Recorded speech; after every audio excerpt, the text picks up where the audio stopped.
मित्रों प्रणाम। मैं बीवी चौहान, हमारी YouTube चैनल NDS बाय बीवी चौहान में आप सभी का स्वागत है। मित्रों, प्रश्नोत्तर सेशन चल रहा है और इसमें भी संजीवनी पे 100 सवाल, इसमें करीब 50 तो सवालों के जवाब दे दिए हैं। अब आगे बढ़ते हैं तो एक सवाल ऐसा आता है कि छोटे बच्चे को संजीवनी क्रिया करवा सकते हैं क्या? एनिमा दे सकते हैं? सादे पानी से उनकी बड़ी आंत साफ कर सकते हैं?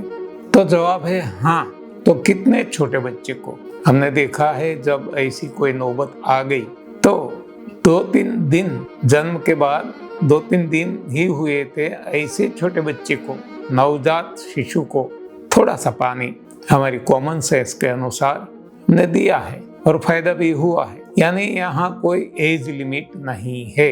छोटा बच्चा हो, जवान हो या बुजुर्ग हो, किसी को भी संजीवनी क्रिया करवा सकते हैं और आमतौर पे देखा है कि हर किसी को फायदा हुआ है, क्योंकि बड़ी आंत की सफाई होती है। आगे का एक सवाल है कि जो आजकल टॉयलेट में जेट आता है, वाटर जेट स्प्रे, ट्रेन में भी होते हैं, तो इससे पानी चढ़ा सकते हैं क्या? देखो, इसका जवाब हाँ और ना दोनों है, क्योंकि जेट स्प्रे है, इसमें 2 कंट्रोल हमारे हाथ में नहीं है। एक है प्रेशर और दूसरा है क्वांटिटी। प्रेशर इतना आ जाए कि इंस्टेंटाइन, बिग इंस्टेंटाइन बड़ी आंत को, कॉलन को नुकसान भी पहुंचा सकता है। लेकिन जिसको मालूम है, सजग है, तो इसका प्रयोग कर सकते हैं और बहुत उपयोगी है, बहुत अच्छा है। तो सावधानी से करना है। देखो, मैं क्या करता हूँ आपको बताऊं। मैं संजीवनी क्रिया एनिमा नहीं लेता डेली, लेकिन जो थोड़ा सा पोर्शन है ना हमारा, जिसको हम रेक्टम, मलाशय कहते हैं, कितना, शायद 3-4 इंच का ही होगा, इसको मैं साफ कर लेता हूँ। कैसे? जेट स्प्रे से। तो इसके लिए पानी चढ़ाना, वो पानी इसमें भरना, ये थोड़ा लंबरसम हो जाता है और आसान है। और ट्रेन में भी सभी जगह इतना पोर्शन यदि हम साफ हर हमेशा रखेंगे, हाँ, ये शुरुआत की बात नहीं है। जब रोग हट गए, जब पूरी आंत साफ हो गई, बाद की बात, बाद लाइफ लॉन्ग, मरते दम तक, अंतिम सांस तक, जब भी हम टॉयलेट जाए, बस इतना सा साफ कर लेना। जेट स्प्रे की मदद से आसानी से साफ कर सकते हैं और मैं कर रहा हूँ। हाँ, इसीलिए बताता हूँ, सावधानी से, हाँ, थोड़ा कोई गलती ना हो जाए, ये हमें ख्याल रखना। बाकी तो कुछ नहीं होता, वो बड़ी आंत भी इससे हैबिचुअल हो जाती है।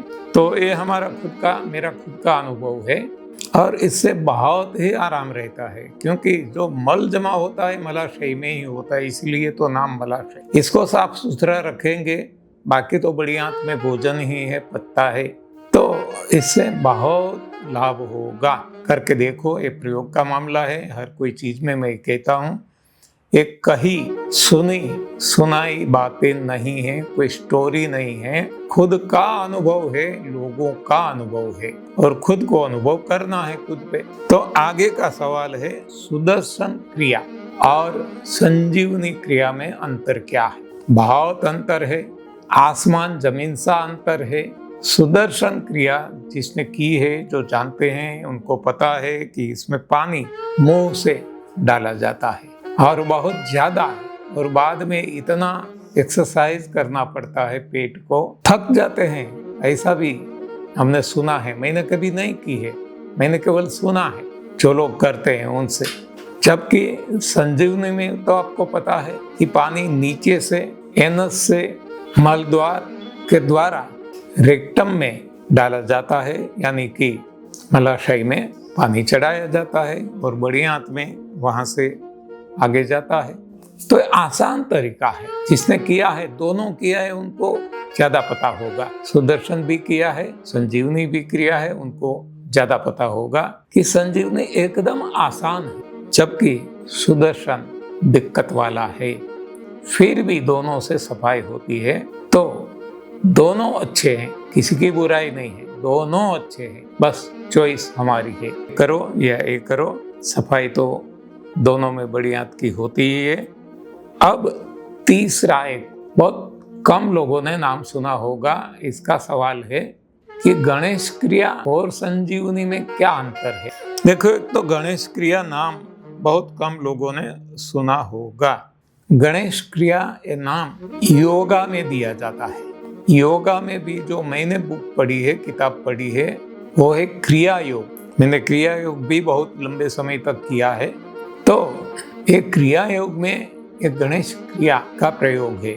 इसमें क्या है, वो ही है। वहाँ ये जो हमारी उंगली है सबसे लंबी, बीच वाली, हाँ, ये 5 में बीच वाली सबसे लंबी, वो एनस के द्वारा मलाशय में डाली जाती है और ऐसे घुमाते हैं क्लॉकवाइज, एंटी क्लॉकवाइज, और जो मल रुका हुआ है इसको उंगली से निकालते हैं। और जब ऐसे ऐसे घुमाते हैं, तब दबाते हैं, तो इससे भी बड़ी आंत एक्टिवेट होती है और मल त्याग होता है।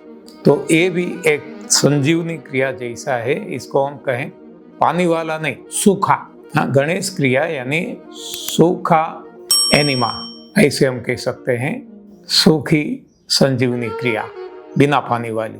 तो ये भी अच्छी है जब कुछ भी नहीं मिलता, कहाँ ना वाटर जेट है, ना हमारे पास कोई इंस्ट्रूमेंट है, तब ये भी काम आता है। इससे भी मैंने काम लिया है, हाँ, लेकिन अब तो वाटर जेट वाला बहुत अच्छा मिल गया है, एकदम आसान सरल। आगे का सवाल है कि जो पानी हमने बड़ी आंत में चढ़ाया, इसको वहाँ रोकना जरूरी है, होल्ड करना जरूरी है क्या? अवश्य। जितना हम होल्ड करेंगे, रोकेंगे, तो ये पानी जो मल है पुराना, इसको पिघालेगा, तोड़ेगा और निकालेगा। तो जितना आसानी से होल्ड कर सके हम, इतना होल्ड करना लाभप्रद है, फायदेमंद है। तो कोई लोग ऐसा भी कहते हैं कि हमसे तो पानी रुकता नहीं है, तुरंत इतना दबाव आता है, मजबूर है। हाँ, तो कोई बात नहीं, रुकता है तो रोकना है और कोशिश करनी है। तो आज नहीं तो कल रुकेगा, कुछ सेकंड बाद में, मिनट में। ऐसा practice makes a man perfect. हाँ, जब एक करते रहेंगे तो एक न एक दिन रोक पाएंगे। एक सवाल ऐसा भी आता है कि पानी में साबुन डाल सकते हैं क्या? जो पानी हमें चढ़ाना है बड़ी आंत में सफाई के लिए संजीवनी क्रिया में, इसमें साबुन डाल सकते हैं क्या? ऐसा सवाल होना भी स्वाभाविक है। मुझे पता है, मैं छोटा था, बहुत कब्ज रहती थी, तब मेरी माताजी मेरे मलाशय में, मल द्वार के द्वारा एनस से मलाशय में साबुन चढ़ाती थी, साबुन का टुकड़ा, और इससे भी सफाई होती थी। इसीलिए हर किसी के मन में आना स्वाभाविक है। लेकिन तब हमारे पास ये संजीवनी पात्र नहीं था, इसकी कोई जानकारी भी नहीं थी, तो उस वक्त घरेलू उपचार में ऐसा करते थे। लेकिन अब जरूरी नहीं है, अब सादा पानी, नल का जल, इसमें कुछ भी नहीं डालना। तो ऐसे एक सवाल आता है कि जो पानी चढ़ाते हैं बड़ी आंत में संजीवनी क्रिया के लिए, बड़ी आंत को साफ करने के लिए, इसमें नीम के पत्ते डाल सकते हैं क्या? हाँ, ये भी हमने देखा है। हमने किसी को, हर किसी को नहीं, किसी को बताया है जिसको स्किन डिजीज है या तो कीड़े हैं, वर्म, तो ये कड़वी नीम जो है, इनकी पत्ती इसमें काम करती है, ऐसा देखा गया है, लोगों का अनुभव है। बाकी तो हम कहते हैं सादे पानी से भी काम चल जाएगा, लेकिन कड़वी नीम की पत्ती का जब प्रयोग करें तो कोई इसको उबालते, बाद में ठंडा करके चढ़ाते हैं। ये उबालना हमारे मन में और खास तौर पे आयुर्वेद में बहुत है उबालने का। कोई धर्मों में भी है कि उबाल के पानी पीना। तो उबालना बहुत लंबे समय से चला आया है। तो उबालने से कुछ कैरेक्टरिस्टिक इसकी खत्म भी हो सकती है। तो हम जो प्रयोग करवाते हैं वो बिना उबाले कड़वी नीम की पत्ती, इसका जूस बना ले मिक्सर में, जूसी में, जो भी हमें ठीक लगे, और इसको रात भर रखे, और जब संजीवनी क्रिया करनी है तब इसको छान ले, एकदम पानी जैसा, नारियल पानी या सादे पानी जैसा हो जाए।